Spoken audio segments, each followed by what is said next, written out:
Semua stasiun televisi, media sosial, surat kabar, dan lain-lain yang memberitakan berulang-ulang keadaan dibuat heboh lebih daripada heboh pada saat perang, gawat darurat sampai ke pelosok-pelosok yang sebenarnya sudah nggak ada tapi diada-adakan untuk menakut-nakuti masyarakat dengan tujuan agar dapat bantuan dana besar, dan misi terselubung mereka berhasil untuk mengkomuniskan rakyat.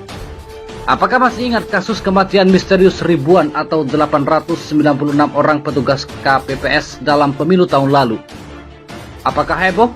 Kematian yang besar itu tidak heboh karena media sudah dikuasai mereka. Sadarlah wahai para ulama, ustadz, kiai, umat Islam bahwa mereka telah menjalankan misi dengan cara sebagai berikut. 1. Masyarakat dan para tokoh agama ditekan, diintimidasi, dipaksa dengan segala cara agar mengikuti imbauan mereka. Padahal ada misi rahasia dari sebuah konspirasi Cina komunis yang didukung Yahudi untuk menghancurkan tali silaturahim dan peribadatan umat Islam. Dengan dalih memutus mata rantai virus corona, padahal di Wuhan, Cina sebagai awal penyebaran virus sudah aman dan virus corona bukanlah virus yang terlalu membahayakan manusia. 2. Ekonomi sengaja dinaikkan, listrik yang satu diturunkan, yang satunya dinaikkan. Sampai kapan rakyat akan tinggal diam? Kemana wakil rakyat? Tidak membela rakyat, justru membantu menindas rakyat. 3. Bahan sembako melonjak dengan alasan tidak ada barang masuk sebab pelabuhan ditutup. Suatu cara licik menciptakan suasana kemiskinan di mana-mana, memperlemah umat Islam. Karena umat Islam Indonesia yang terbanyak di dunia.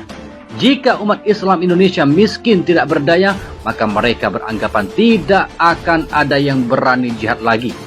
4. Masjid-masjid diperintahkan ditutup, tidak boleh mengadakan sholat Jumat, dan tabligh akbar ditiadakan. Syiar-syiar Islam dibatalkan, lagi-lagi alasannya nggak masuk akal, khawatir menularkan virus. Padahal mereka tahu kekuatan umat dari masjid, pondok pesantren, madrasah, pengajian, dan majelis ta'lim. 5. Suara azan ditiadakan dan dilarang, sebelumnya sudah mereka lakukan, tapi belum berhasil, sekarang mereka paksa dengan alasan virus corona.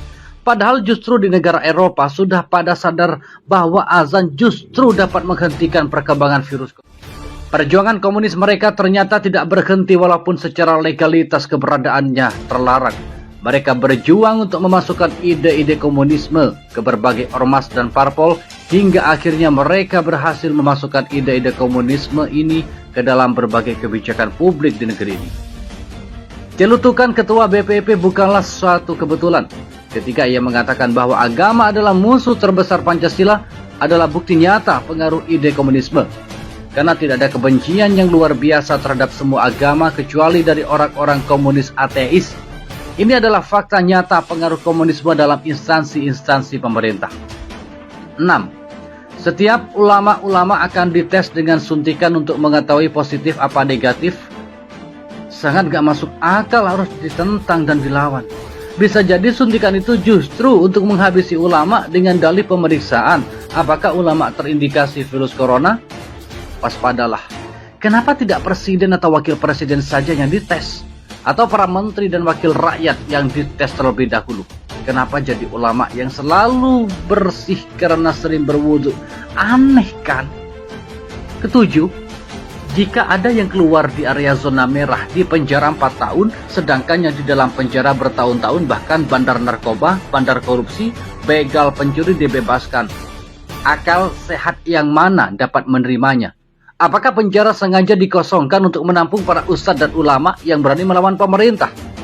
8. Pribumi dilarang beraktivitas, berniaga, dan keluar rumah, sedangkan yang digaji pemerintah mereka tertawa di atas penderitaan saudaranya atau strategi agar jatuh ekonomi. Dan 9. Mendekati Ramadan, antara fatwa MUI dan Kemenak pusat beda peraturan, tidak sama. Inilah cara adu domba antara pakar ilmu dengan yang lainnya. 10. MUI pusat dengan MUI daerah berbeda pendapat. Logikanya, apa artinya MUI pusat? Ingat, ini sengaja untuk adu domba umat Islam. 11. Lihat Cina-Cina, masuk dari bandara secara khusus dari segala penjuru, Ada apa ini semua? WNA masuk, WNI disuruh di rumah, tidak gereja, tidak sekolah, dilarang ibadah. 12. Peraturan memaksa dan ada muatan bisnis memeras rakyat. Masker disuruh beli, sarung tangan pun demikian. Dilarang berboncengan motor bila tidak satu alamat. Ini menghancurkan para tukang ojek. Jalanan di portal, ini bisa menimbulkan gesekan pengguna jalan dan membuat satu sama lain saling curiga. Saat masyarakat diserang wabah, si otak miskin mencari pendapatan. Kalau mereka melindungi rakyat, tentunya masker dan sarung tangan harus digratiskan. PSBB hanya membuat ketakutan tambahan bagi pengguna jalan. Semoga Allah Subhanahu wa Ta'ala membalas kezaliman mereka. Dengan 12 misi mereka yang kita semua sudah ketahui bersama, masihkah kita tidak bersuara bungkam 1000 bahasa? Masihkah Anda mengikuti arus dan misi mereka? Masihkah kita akan terus bercerai-berai?